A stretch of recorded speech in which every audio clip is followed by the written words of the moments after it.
আসসালামু আলাইকুম এভরিওয়ান, কী অবস্থা সবার, কেমন আছেন সবাই? আশা করি সবাই ভালো আছেন। কিন্তু আমি তেমন একটা ভালো নেই। আপনারা দেখেছিলেন যে আমার মুরগির বাচ্চাগুলো অনেক সুস্থ সবল ছিল।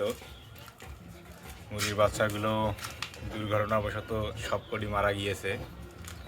এর মূল কারণ হচ্ছে আমি দেশি মুরগির বাচ্চা একটা রাখছিলাম জাস্ট একদিনের জন্য রাখার পরেই আমার সবগুলো মুরগির বাচ্চা মারা গিয়েছে। আপনাদের সাথে দেখাই, খুব খারাপ লাগতেছে, আপনাদের সাথে শেয়ার করি। এই হচ্ছে আপনাদেরকে দেখাই, এই যে দেখেন সবগুলো বাচ্চা এইখানে রাখছি। 505টা বাচ্চায় মারা গিয়েছে। অনেক খারাপ লাগতেছে যে একসাথে 5টা বাচ্চা মারা গিয়েছে। আপনাদেরকে একটু দেখাই, এই যে দেখেন কত সুন্দর ছিল বাচ্চাগুলো, সুস্থ সবল ছিল, কোনো সমস্যা ছিল না। দেখেন কোনো সমস্যাই ছিল না, একদম সুস্থ সবল, চালু ছিল, সব সময় খাওয়া দাওয়া করছিল, ডাকাডাকি করতেছিল, দৌড়াদৌড়ি করতেছিল ভিতরে। যে এইখানে রাখছিলাম, লাইটের আলো ছিল, সব সময় লাইট দিয়ে রাখছিলাম। এই যে দেখেন কত সুন্দর ছিল, অনেক আফসোস লাগতেছে। এই যে পাখা দেখেন, পাখাগুলো বড় বড় হচ্ছিল। আজকে হয়তো বা 19 দিন হয়েছে, আজকে 19 দিন, হ্যাঁ 19 দিন হয়েছে। আর 2-3 দিন পর আমি ভ্যাকসিনটা করতাম, 21 দিনের ভ্যাকসিনটা। এই দেখেন পাখাগুলো কত বড় বড় হয়েছে, পাখাগুলো কত বড় হয়েছে দেখেন। কোনো সমস্যাই ছিল না, কোনো সমস্যাই ছিল না, কোনো সমস্যাই ছিল না। এই যে দেখেন এই দিক থেকেও দেখা যাচ্ছে পাখাগুলো কত সুন্দর ফেদার আসছিল। এই যে কোনো সমস্যাই ছিল না, এই যে দেখেন কোনো সমস্যাই ছিল না। এটা হওয়ার কারণ হচ্ছে আমি দেশি মুরগির সাথে রাখছিলাম। তো দেশি মুরগিতে হচ্ছে প্রচুর পরিমাণ ভাইরাস থাকে।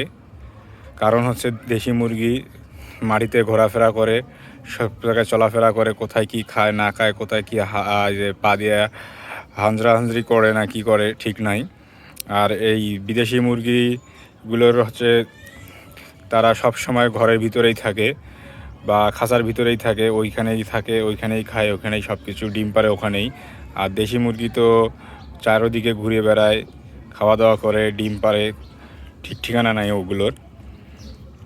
তাই আর কি এই দেশি থেকে হচ্ছে ভাইরাসটা ছড়াইছে। হয়েছে কি, আমার আম্মু রাস্তায় একটা দেশি মুরগির বাচ্চা পেয়েছিল, নাকি অনেকজনকে জিজ্ঞাসা করছে যে এটা কার মুরগির বাচ্চা, কেউ খোঁজ বাড়ায় নেই। তা বলছে যে বাচ্চাটা আমার এখানে রাখতে। তা আমিও বুঝি নাই, আমিও আকারে এইখানেই রাখছি, ওই যে এগুলোর সাথে রাখছিলাম। পরের দিন দেখি, সকালে ঘুম থেকে উঠে দেখি যে দেশি মুরগিটা মারা গিয়েছে। তার পরের দিন দেখি, এই যে আজকে সকালে দেখি এই যে সবগুলো একসাথে মারা গিয়েছে। আমার অনেক খারাপ লাগতেছে যে আমার দেশি মুরগির বাচ্চাটা রাখাই আমার উচিত হয়নি। অনেক স্বপ্ন ছিল মুরগির বাচ্চাগুলোকে নিয়ে, যে সুন্দর করে মানুষ করব, বড় করব, তারপর আরও ভালো ভালো প্রজেক্টের পরিকল্পনা করতেছি। কিন্তু মনটা ভেঙে গেছে। সমস্যা নাই, ইনশাল্লাহ আবার ভালো কিছু করব। এটা থেকে একটা শিক্ষা নিলাম যে দেশি মুরগিকেই আলাদাভাবে পুষতে হবে। আর যারা বিদেশি মুরগি পুষবেন তারা অবশ্যই দেশি মুরগি থেকে অনেক অনেক দূরে রাখবেন। কারণটা হচ্ছে দেশি মুরগিতে প্রচুর পরিমাণ ভাইরাস থাকে। আপনাদের একটু আগে বললাম যে প্রচুর পরিমাণ ভাইরাস থাকে, কিন্তু বিদেশি মুরগিগুলো সেরকম ভাইরাস পরিবহন করে না। তারা ভিতরেই থাকে, সব সময় খাঁচায় থাকে বা ছাদেই থাকে, যেখানেই পশুক না কেন, একটা বদ্ধ ঘরে পোষে, বাইরে যাওয়ার কোনো উপায় নাই। আর হচ্ছে খোলা মাঠে বা কোথাও যাওয়ার সম্ভাবনা থাকে না বেশি, সেজন্য সেগুলোতে ভাইরাস বেশি একটা হয় না। যদিও তারা একটু সমস্যা দেখা দেয় মাঝে মাঝে, সেজন্য ভ্যাকসিনগুলো থাকে। একটা হচ্ছে 5 থেকে 7 দিনের একটা ভ্যাকসিন আছে, আরেকটা আছে 21 থেকে 25 দিন, আর একটা প্রাপ্তবয়স্ক হওয়ার পর যে একটা ভ্যাকসিন থাকে। সব কিছুই আমার ঠিকঠাক ছিল, আমি ভ্যাকসিনও বাসায় এনে রাখছি। আর 2 দিন পর দিতাম, তার আগেই আমার সাথে এই দুর্ঘটনাটা ঘটে। সবগুলো দেশি মুরগির বাচ্চা, সরি, একটা দেশি মুরগির বাচ্চার জন্য আমার সব বিদেশি মুরগির বাচ্চাগুলো মারা গেল। আপনারা যারা বিদেশি মুরগির বাচ্চা পোষেন বা দেশি মুরগি পোষেন, আমি আপনাদেরকে বলবো আমার নিজ অভিজ্ঞতা থেকে, আপনারা কেউ কখনো দেশি মুরগির সাথে বিদেশি মুরগির বাচ্চা বা বিদেশি মুরগিকে রাখবেন না। কারণ দেশি মুরগির ভাইরাস যে কোনো সময় যে কোনো মুহূর্তেই এই এই আপনার বিদেশি মুরগিকে আক্রান্ত করতে পারে। এর ফল এই যে আমার মতো হবে, একসাথে 4-5টায় মারা গিয়েছে, একসাথে 5টায় মারা গিয়েছে। অনেক আফসোস লাগতেছে।